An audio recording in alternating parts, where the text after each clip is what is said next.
Монголд өргөн мэдүүлсэн гал ядуун татвараас чөлөөлөх тухай хуулийн төслийн анхны хэлэлцүүлгийг Улсын хурал 2018 оны 5 дугаар сарын 3-ны өдрийн нэгдсэн уралдаанаар хийж эцсийн хэлэлцүүлэлт бэлтгүүлэхээр төсвийн байнгын ороо шилжүүлсэн.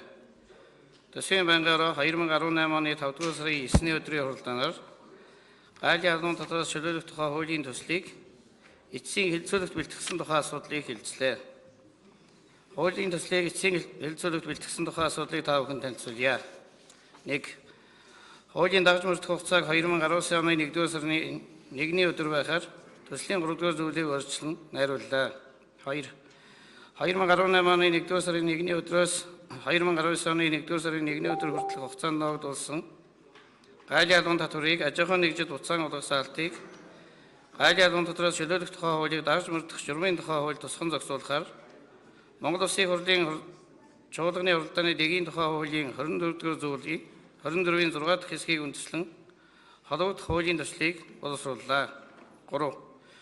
Монгол Улсын хурлын чуулганы уралдааны дэгийн тухай хуулийн 23-р зүйлийн 23(2)(1) заасны дагуу нэгдсэн уралдааны анхны хэлэлцүүлгийн үеэр уралдаан даргалагчаас төслийн зарим зүйл заалтыг үүсгэн боловсруулах чиглэл өгсөний дагуу төслийн 1-р зүйлд гойлонгоос бусад бүх төрлийн түвшний зориулалттай мод гэж нэмж тусах саналыг байнгын хорооны хуралдаанд оролцсон гишүүдийн олонх нь дэмжсэн болно. Нэгдсэн уралдааны анхны хэлэлцүүлгээр олонхын дэмжлэг авсан саналыг төсөлд нэмж тусган хуулийн төслийн эцсийн хувилбарыг бэлтгэсэн болно. Хуулийн төслийг эцсийн хэлэлцүүлэлт бэлтгэсэн тухай төсвийн байнгын хорооны танилцуулга, зарчмын зориутой санал, гал ядуун татвараас чөлөөлөх тухай хуулийн эцсийн хувилбарын төслийг та бүхэнд тараасан болно.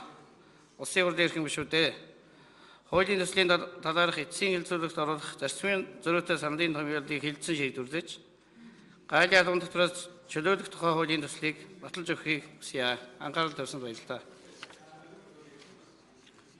Татнасан гишүүнд баярлалаа. Ажлын хэсэг танилцуулъя.